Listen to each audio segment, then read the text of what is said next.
Good morning, students. Okay, today we start Unit 5, means Chapter 5, Children and Women in Sports. Children and Women in Sports. Children का और women's का mainly बताया गया कि sports में क्या रोल है. मेनली बच्चे जब बड़े होते हैं, जब छोटे से बढ़ के बड़े होते हैं, तो बिना खेले कूदे उनकी मसल जो है, उनके अंदर डेवलपमेंट जो है वो नहीं हो सकता है. चाहे वो आप फिज़िकल डेवलपमेंट कर लीजिए, चाहे वो मेंटल डेवलपमेंट कर लीजिए. ये जब तक फिज़िकल एक्टिविटीज़ नहीं होंगी, ज़रूरी नहीं है कि वो 400 मीटर ट्रैक पे दौड़े जाकर तभी होगी, या 200 मीटर या 100 मीटर की फिज़िकल एक्टिविटी, यानी काइंड ऑफ फिज़िकल एक्टिविटी जब वो करेंगे तो उनके अंदर ग्रोथ और डेवलपमेंट बहुत अच्छी तरीके से और सही पैटर्न में होगा, सिस्टमेटिक वे में. एंड विमेंस के लिए भी ये है कि डे बाय डे हम देख रहे हैं कि विमेंस का जो रोल है वो इस समय स्पोर्ट्स में बहुत अच्छा होता जा रहा है. डे बाय डे इंक्रीज़ कर रही हैं विमेंस स्पोर्ट्स में और मेडल्स भी ला रही हैं हमारी कंट्री के लिए. तो कहीं ना कहीं अब वो मेल्स के साथ कंधे से कंधा मिला के अब चलने लगी हैं बराबर रूप से. सो आज हम ये चैप्टर पढ़ेंगे इसके बारे में. First is motor development in children. Motor development is related to smooth and coordinated movement. Motor development जो होता है वो रिलेटेड टू स्मूथ और कोऑर्डिनेशन के साथ जो डेवलपमेंट होता है हमारे मूवमेंट का, वो दोनों साथ साथ होता है. Motor development refers to development of child bones, muscle and ability to move around and manipulate their environment. अब देखा जाए तो कहीं ना कहीं जो बच्चे होते हैं वो अपने मोटर डेवलपमेंट उनका किस तरह रिफर्स हो सकते हैं. उनकी बोन से देखा जाए, बोन उनकी मजबूत होगी, बढ़ेगी, हड्डी का शारीरिक विकास होगा, मसल्स उसमें गेन करेगी पावर, और इसी के साथ वो मूव करेंगे. यही एबिलिटी जो है उनको आगे चल के मूव कराती रहेगी, ठीक है ना. और जो इन्वायरमेंटल कंडीशंस हैं वो बच्चों के साथ होनी चाहिए. ऐसा नहीं है environmental without any environmental condition कि आपने बच्चों को खेलने भेज दिया उनको ग्राउंड में भी वो अपने को हार्म पहुंचा सकते हैं. इसलिए बच्चों के साथ रहें ऐसे समय में और बच्चों को जो है फिज़िकल एक्टिविटी में इन्वॉल्व करें ताकि उनका जो है शारीरिक और मानसिक विकास जो है वो बहुत अच्छी तरह हो.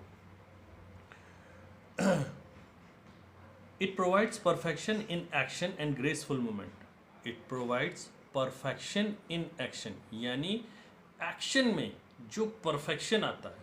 बॉलिंग सब करा सकते हैं, किसी को भी दे दो तो वो ये जानता है कि हाथ घुमा के बॉलिंग राउंड आर्म किया और बॉल हो गई. लेकिन उस बॉलिंग कराने का जो एक्शन है, जब तक उसमें परफेक्शन नहीं आएगा तो बॉल बैट्समैन तक सही लाइन लेंथ से नहीं पहुंचेगी. तो ये होता है ग्रेसफुल, यानी सुंदरता.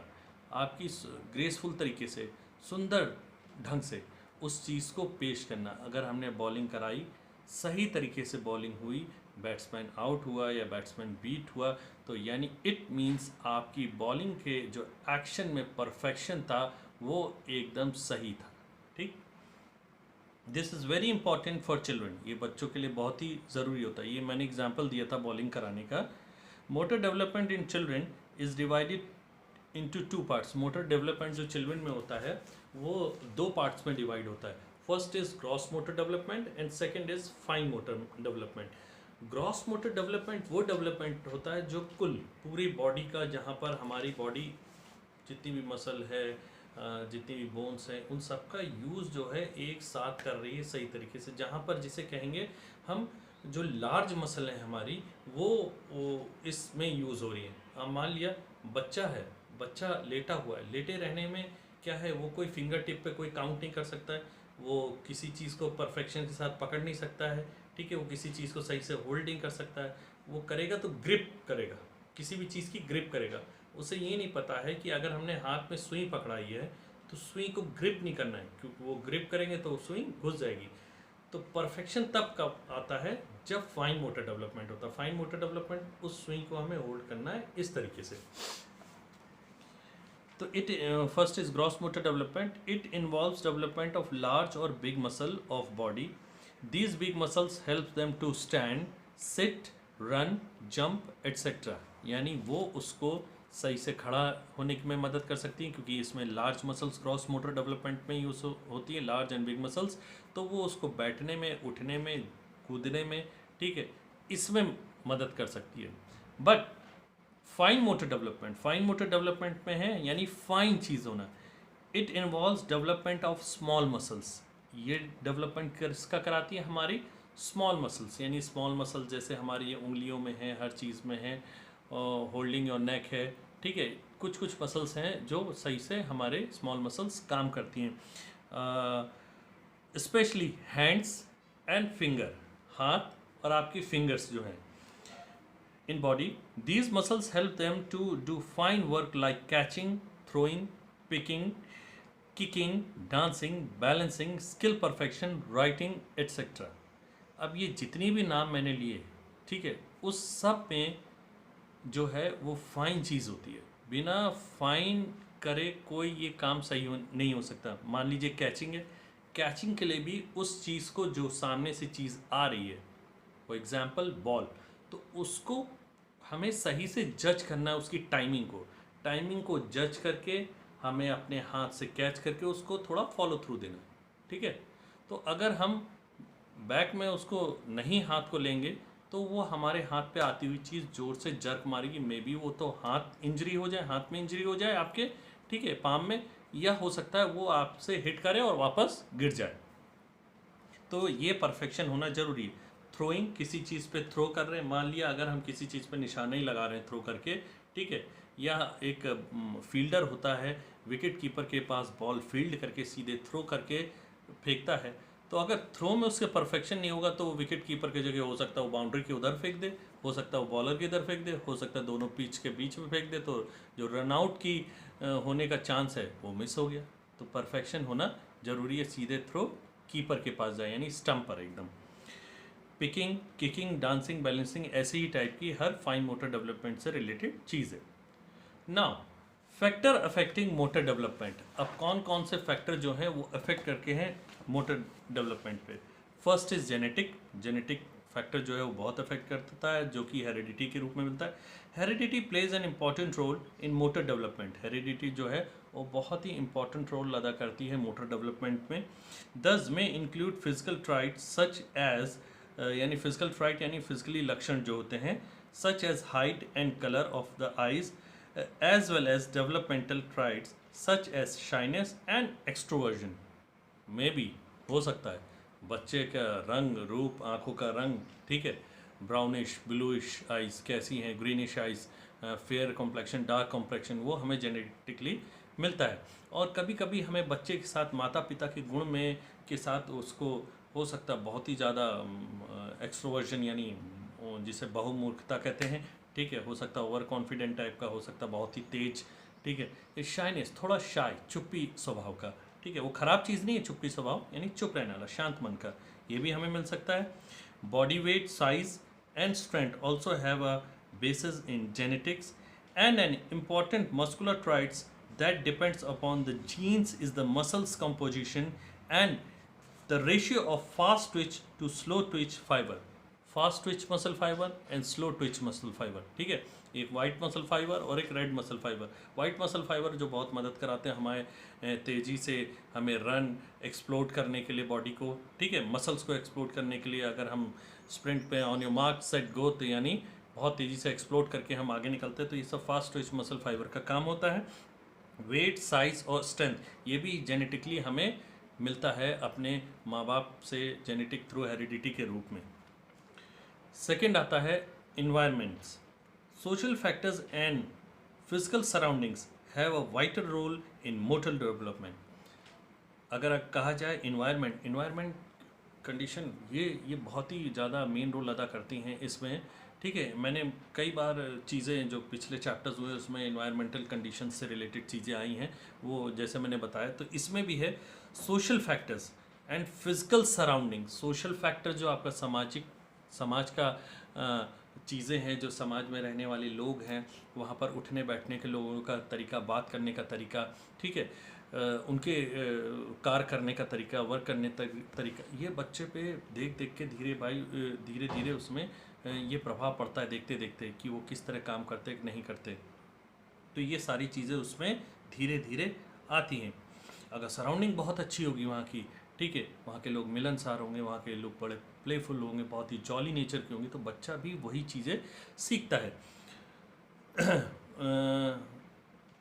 Factors such as the family's psychoeconomic status, mother's educational level, and the siblings affect motor development. Sibling हमारी भाई बहन है, मदर जो है हमारी, जिसके साथ बच्चे को ज़्यादा समय बिताना है, उसके जो है मदर्स का एजुकेशनल लेवल किस तरीके का, अगर माँ का एजुकेशनल लेवल बहुत डाउन है तो बच्चा को वो जो है, मैं ये नहीं कह रहा हूँ ख़राब चीज़ें सिखाएगी, बट वो बच्चे को बहुत एजुकेशन से रिलेटेड चीज़ें, उसको हायर चीज़ें नहीं बता पाएगी, अच्छी तरीके से संस्कार देगी, बट वो जो संस्कार हैं, ठीक है, अच्छी बात है, वो एक पढ़ा लिखा भी देगा और बिना पढ़े लिखे भी अच्छे देते संस्कार। लेकिन क्या होता है, पढ़े लिखे होने के साथ साथ एक चीज़ें और ऐड हो जाती है, वो चीज़ ऐड होती है बच्चे को जो है धीरे धीरे उसको एजुकेशन का लेवल जो है वो धीरे धीरे बढ़ाना, क्योंकि माँ पढ़ी लिखी होगी तो चाहेगी बच्चा भी हमारा इस लेवल पे पहुँचे, बच्चा हमसे और अच्छे लेवल पे पहुँचे, तो वो बचपन से ही बच्चे को जनरल नॉलेज और जल्दी पढ़ाने का समय, उसको समय देना पढ़ाने का, ठीक है, वो उसको देने लगेगी। नेक्स्ट आता है third is pollution.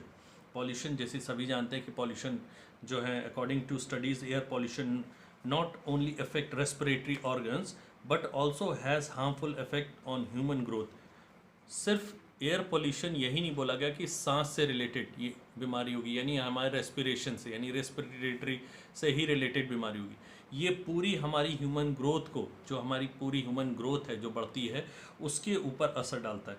Indoor pollution और pollution from housing condition can result in ill health which can negatively impact human growth and development.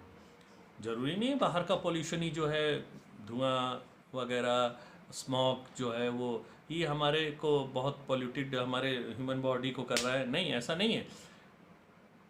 जो घर की इंटरनल कंडीशन होती है, अगर वो पॉल्यूटेड होगी, अब कहेंगे इंटरनल कंडीशन कैसे पॉल्यूटेड होती, मे बी आप समझ लीजिए कि घर में कुछ ऐसा काम होता है, मान लीजिए आपका घर पेंट हो रहा है, ठीक है, उस पेंट की जो महक होगी वो भी आपके बच्चे को बहुत ही ज़्यादा नुकसान देगी। उस बच्चे पे, मैं एक बच्चे के लिए कह रहा हूँ, बड़ा तो उस चीज़ को सहन कर सकता है, लेकिन मैं छोटे बच्चे के लिए कह रहा हूँ, उसमें उसके इस चीज़ से रिलेटेड चीज़ें, मे बी आपके फर्नीचर में पॉलिश होती है, उसमें स्प्रिट है, उसकी स्मेल है, ठीक है, वो भी बहुत ज़्यादा, हम जब सांस से खींचते हैं हमारे रेस्पिरेटरी सिस्टम, हमारे न्यूरो सिस्टम को बहुत बिगाड़ती। टॉयज़ ऐसे टॉयज़ आजकल देख रहे हैं मार्केट में, जो चाइनीज़ टाइप के टॉयज़ आ रहे हैं, वो बड़े ही बच्चों के लिए हार्मफुल हैं। कहा जाता है कि वो अच्छे प्लास्टिक से नहीं बने होते, बड़े शार्प एजेस होते हैं, जिससे बच्चा अपने को नुकसान पहुंचा सकता है। तो ये हमारे घर के अंदर की कंडीशन का, अंदर का पोल्यूशन है ये। न्यूट्रिशन, नेक्स्ट आता है न्यूट्रिशन, फोर्थ पॉइंट है, this is an obvious contributor to development including the motor skills. ये न्यूट्रिशन है, ये इसका कंट्रीब्यूशन हमारी बॉडी की ग्रोथ के लिए बहुत बड़ा होता है। ये कंट्रीब्यूशन अगर अच्छा नहीं हुआ हमारी बॉडी में, तो ग्रोथ और डेवलपमेंट जो होगा वो हमारा अच्छा नहीं होगा। न्यूट्रिशन ही जो है वो बच्चे की आगे की तरक्की से रिलेटेड रहता है। अगर अच्छा न्यूट्रिशन बच्चे को ना मिला हो तो बच्चा जो है वो हो सकता है मे बी उसके सोचने विचारने का तरीका जो हो वो अच्छा ना हो, उसका पढ़ाई का लेवल से एजुकेशनल लेवल जो है वो अच्छा ना हो। A well nourished child has better musculoskeletal system, मतलब एक अच्छा बेटर नरिश चाइल्ड, जो जिसको अच्छा न्यूट्रिशन मिला हुआ है, वो उसका क्या हो सकता है, मस्कुलेचर सिस्टम जो है वो बहुत अच्छा हो सकता है, हैंस बेटर मोटर स्किल्स, और उसके अंदर साथ साथ उसके अंदर अच्छी मोटर स्किल्स भी हो सकती है। Good nutrition provides good energy and better staying power.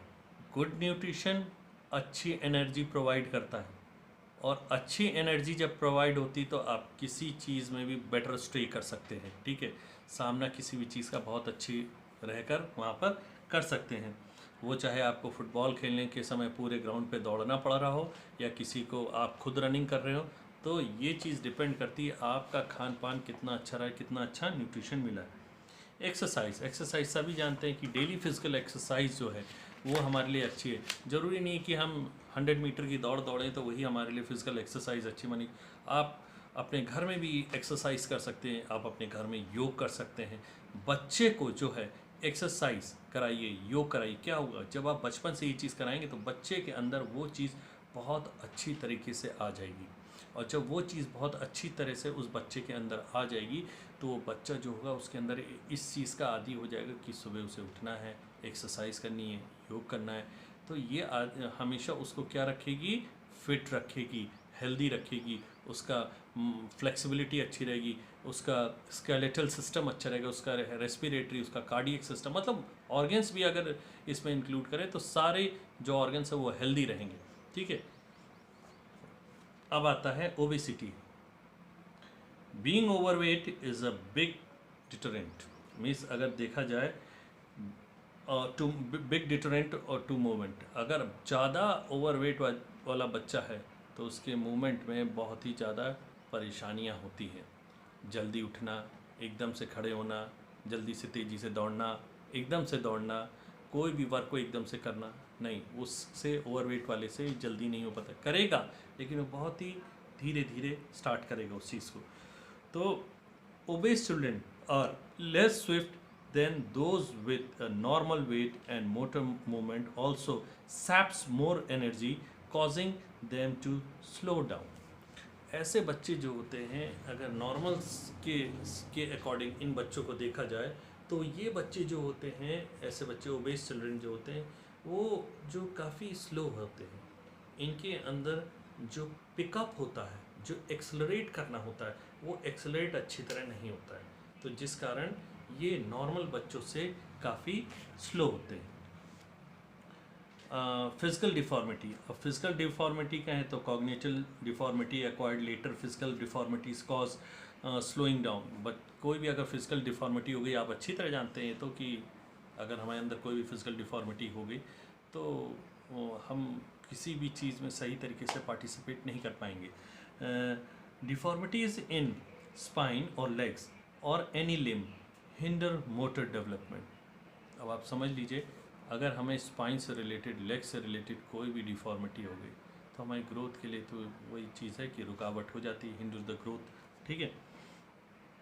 Next आता है opportunity. Sports facilities and opportunities are vital in the growing years of motor development. अब ग्रोइंग ईयर्स के हिसाब से देखा जाए तो अपॉर्चुनिटी और फैसिलिटी आजकल के बच्चों को बहुत प्रोवाइड हो रही है। एक समय था, हमारा समय था, हमारे से पीछे वालों का समय था, इतनी ज़्यादा अपॉर्चुनिटी स्पोर्ट्स से रिलेटेड नहीं मिलती थी। आज काफ़ी अपॉर्चुनिटीज़ हैं, कई ऐसे टूर्नामेंट्स हैं, कई ऐसे प्रीमियर लीग्स हैं जो अब शुरू हो गई हैं बच्चों के बेटरमेंट के लिए, आगे भविष्य के लिए। खेलो इंडिया जो कि हमारे प्राइम मिनिस्टर ने ये शुरू कराया, किस लिए? ताकि स्कूल लेवल से ही बच्चे को हाइट पर लेके जाना स्टार्ट कर दिया जाए, वहाँ से सेलेक्ट किया जाए बच्चे और लेके हाइट से जाने लगे और उनकी ट्रेनिंग स्टार्ट हो जाए उसी समय से, और बच्चा आगे चल के और भी अच्छा करना स्टार्ट कर दे।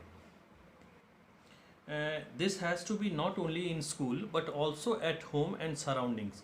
Safe surroundings and encouragement lay the foundations for an active, healthy adulthood.